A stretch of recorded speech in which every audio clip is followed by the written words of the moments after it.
Okay, we're off and running. All right. The Bering Sea is no place for the faint of heart. For decades, Captain Sig Hansen has braved its freezing waves, deadly storms, and impossible odds. But behind the legend of Deadliest Catch lies a man carrying secrets, regrets, and confessions that almost cost him everything. In this video, we uncover the side of Sig Hansen that few have heard, his most dangerous decisions, his near-death experiences, and the moments he wishes he could take back. So, grab your gear, because this isn't just another fishing story. It's the truth straight from the wheelhouse. Deadliest Catch. Captain Sig approaches Jake's Northern Gear. Deadliest Catch isn't just another television program, it's a cultural phenomenon that has captured millions of viewers across the world. On April 12, 2005, Discovery Channel introduced audiences to this high-stakes reality series. From that very first episode, people were hooked as they followed the daily lives of crab fishermen battling the icy waters of the Bering Sea. These crews weren't simply fishing. They were risking everything during the brutal Alaskan king crab and snow crab seasons. The show displayed both breathtaking beauty and bone-chilling danger in equal measure. Their main hub was Dutch Harbor, located in the Aleutian Islands of Alaska, which became a familiar sight to fans. But why the ominous title, Deadliest Catch? The name was no exaggeration. It came directly from the extreme level of risk the fishermen faced every single day. The reality was clear. Behind the spectacular catches lay the constant shadow of injury or death. Once the series premiered, it skyrocketed in popularity and soon reached a global audience. That very first season ran for 10 episodes, wrapping up on June 14, 2005. With its surprising success, the producers decided to keep it going, and from then on, each year's season typically unfolded between April and July. But this wasn't just a fishing story. It was also a story of survival. The show revealed how treacherous life at sea really was, not just for fishermen, but also for the camera teams braving the same conditions. Crab pots weighing hundreds of pounds swung overhead, icy decks became slippery death traps, and monstrous waves crashed onto the boats while crews leaned dangerously over the rails to secure the gear. This wasn't entertainment. This was survival filmed in real time. Every episode carried its own theme, sometimes following one boat through a major struggle, other times focusing on a side story to pull viewers in deeper. Often, audiences were introduced to greenhorns, the new recruits thrown into the chaos. Alongside them, the spotlight often fell on captains who not only commanded their vessels, but also navigated friendships, rivalries, and bitter competitions with fellow leaders. Among the most memorable rivalries were those between Sig Hansen of the Northwestern and the Hillstrand brothers of the F over V time bandit. Family ties also stood out. Sig Hansen worked alongside his brothers Norm and Edgar, while the Hillstrands brought in Jonathan's son Scotty. Other sibling pairs, like Keith and Monty Colburn of The Wizard, reminded viewers that brotherhood could either strengthen a boat or cause tension when the seas grew rough. The show also highlighted the brutal toll this lifestyle took, especially on newcomers. Many greenhorns couldn't handle the pressure and left the job altogether. And looming in the background was the presence of the U.S. Coast Guard. With rescue helicopters based out of Kodiak and St. Paul Island, they often had to step in when things turned tragic. Viewers watched in shock during episodes covering the sinking of vessels like the Big Valley in 2005, the Ocean Challenger in 2006, and the Katmai in 2008. To prepare for such grim possibilities, the production always stationed a camera crew with the Coast Guard. Unlike most reality shows, Deadliest Catch had no flashy host guiding the action. Instead, the storyline was carried by the narrator. For North American audiences, that voice belonged to Mike Rowe, whose delivery gave every moment an extra edge of drama. In the United Kingdom, narration was done by Bill Petrie. Transitions between boats came with a clever radar-style display, showing ships scattered across the fishing grounds, from St. Paul Island in the north to Dutch Harbor in the south. Interestingly, Mike Rowe was originally intended to be the on-camera host of the series. In fact, he even filmed footage for that role during Season 1. But when Discovery pushed ahead with another Rowe-led project, Dirty Jobs, he had to choose only one show for an on-screen role.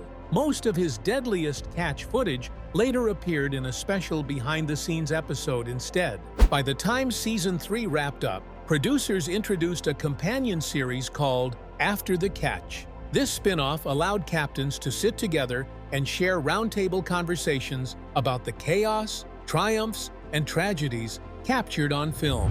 The producers also took steps to balance authenticity with television standards. Since the series captured real life on the Bering Sea, profanity and offensive gestures often came up. To make it suitable for mainstream viewers, the program earned a TV 14 rating with special attention to L for language. Censors blurred offensive visuals, while sound editors sometimes replaced curses with dramatic effects instead of the classic bleep. During its early years, Bon Jovi's anthem Wanted Dead or Alive played as the theme song, further boosting the show's gritty energy. Over time, though, the opening was shortened, and after Season 11, the song was replaced altogether. Deadliest Catch gave the public a raw look into an occupation more dangerous than most could imagine.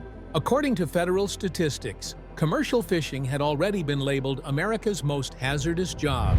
In 2006, the Bureau of Labor Statistics ranked it at the top, with 141.7 fatalities per 100,000 workers. That rate was nearly 75% higher than the fatality rates of pilots, flight engineers, and loggers. And Alaskan king crab fishing proved even deadlier than the average fishing operation. The Bering Sea offered no mercy.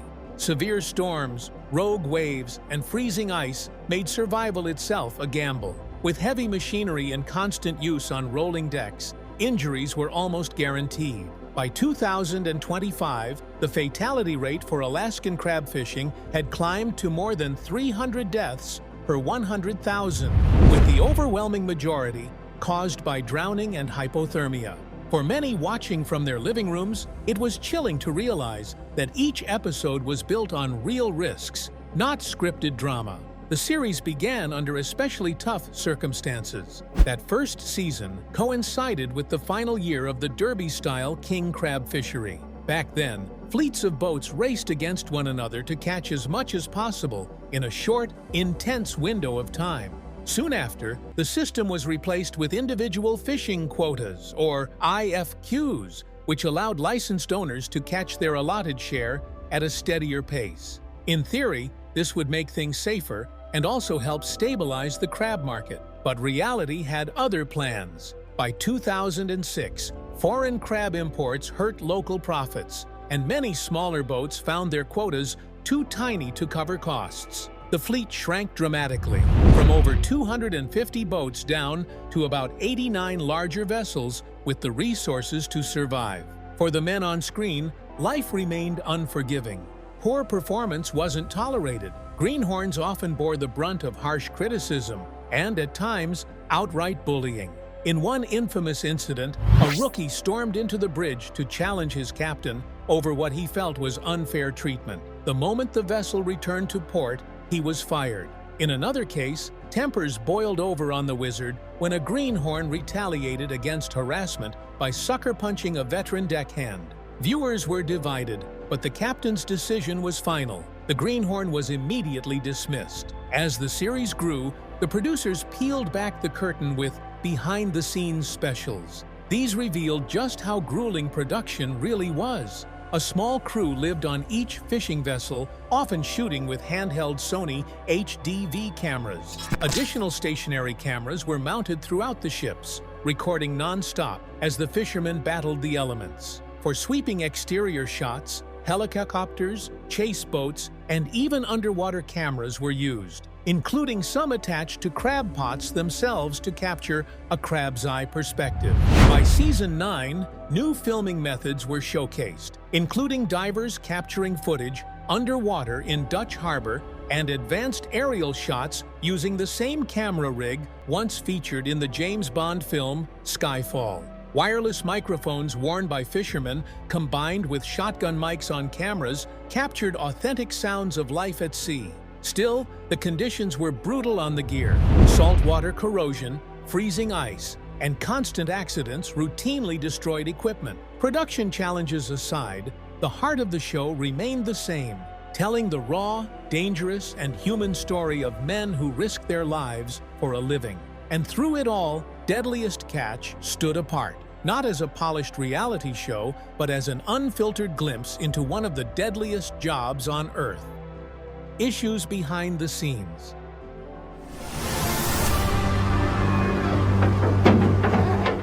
At one point in the series, Captain Sig Hansen of the F/V Northwestern stepped in, not only as a cast member, but also as a technical advisor for the production team.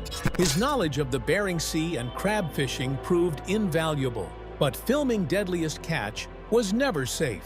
Just like the fishermen, the camera operators faced life-threatening risks every single day on deck. The problems began right from the early seasons. Many of the cameramen had never set foot on a crab boat before.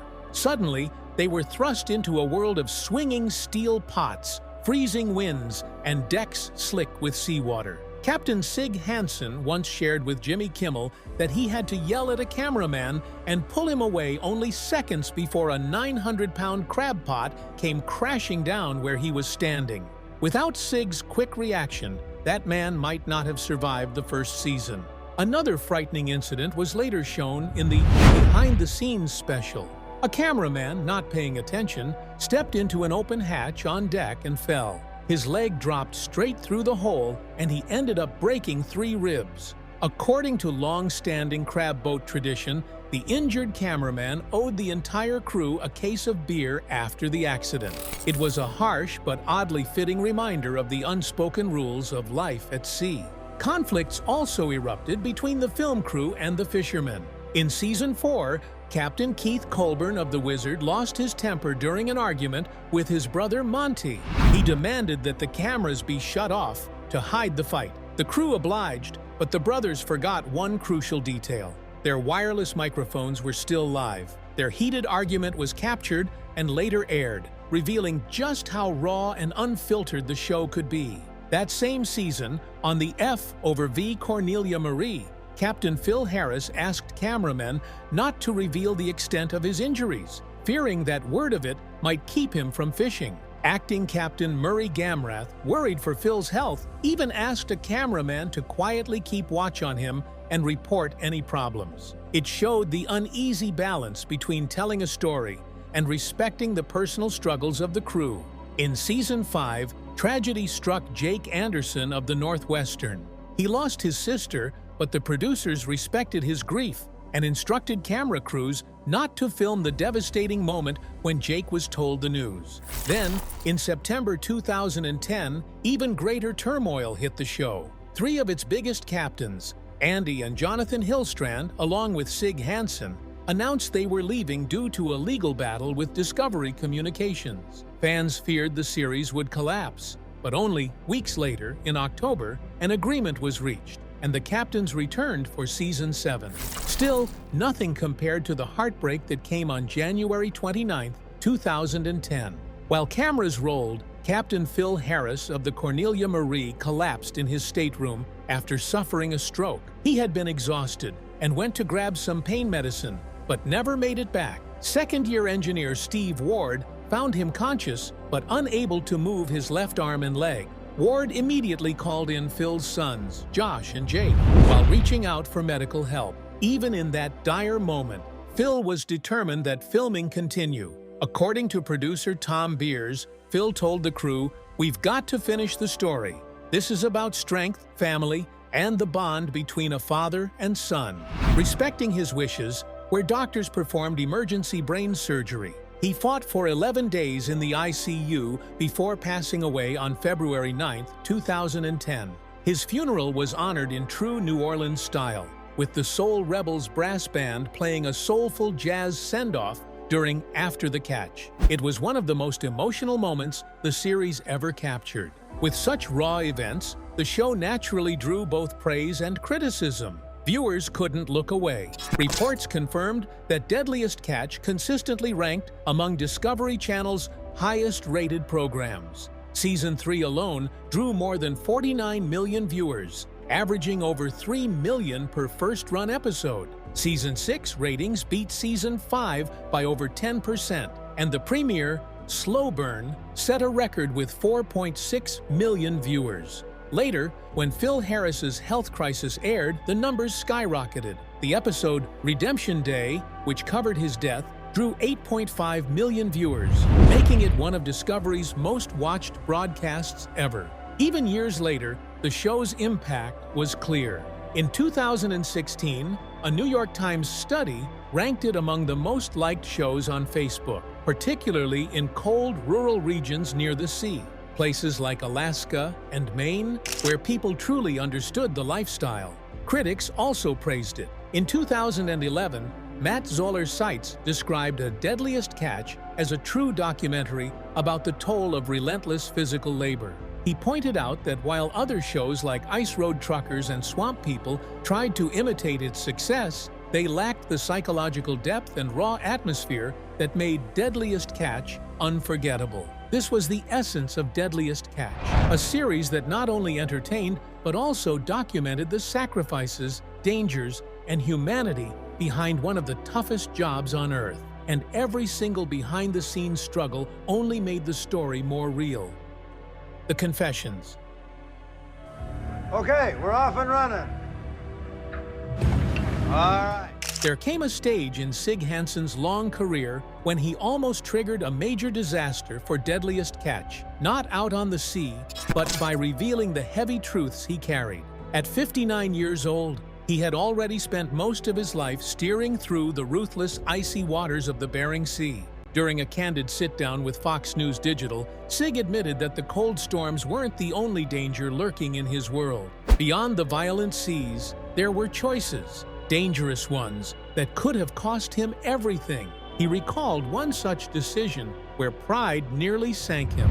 It was the icing down, ego-driven, Sig confessed. When greed and the hunger for more money speak louder than your common sense, nothing good comes out of it. For him, this was not just an admission. It was a warning built on hard-earned scars. Looking back, Sig acknowledged a career built on risks, where the consequences were always greater than the rewards. He admitted, "There's plenty of regret. Good Lord, I even had a heart attack out on the water. Maybe I should have quit a long time ago." For fishermen, it's always that one bad season.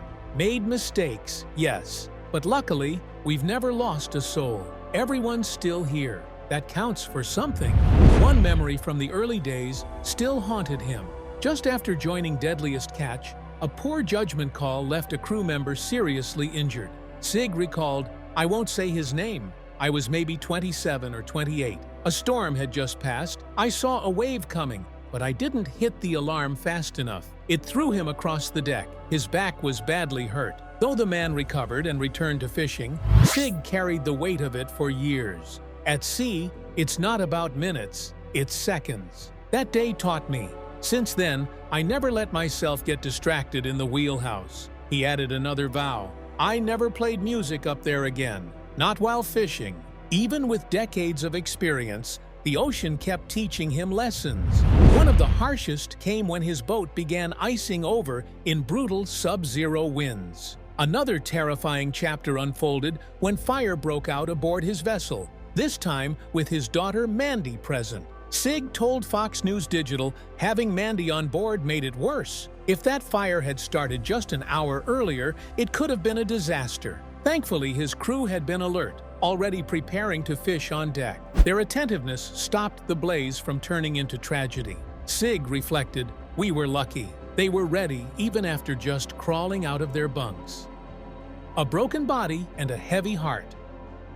Now we have a typical Norwegian crab boat. The sea didn't only attack his ships, it attacked him. Sig's heart gave out during one trip, a medical scare that nearly ended his life. It came at the same time he was mourning the loss of the F over V destination in 2017. Surrounded by death and misfortune, he wondered more than once if it was time to hang up his boots for good. Yet survival brought new perspective. In another Fox News digital conversation, Sig admitted he had become more cautious. "When I put pots on the boat now, I feel fear. Not just for me, but for everyone." And then you think, my wife has waited decades. Maybe the rest of my years should go to her. That's what I'm doing. The heart attack opened his eyes. "Family means more now," he said. "Age changes the way you see things. If you've been a lousy father, you try to become a better one. And if you can't, maybe you make up for it as a grandfather." There was also the day he nearly didn't survive an infection. He was supposed to sail the boat to Seattle, a 7-day trip, but his brother volunteered so he could fly home early. Just before leaving, Sig slipped on ice, smashing his nose. He brushed it off and left anyway. The next morning, his face ballooned. "It was like a golf ball sticking out of my nostril," he remembered. Panicked, he yelled to his wife, who rushed him to the hospital. Doctors told him antibiotics had saved him. Another few hours, and he would have been gone.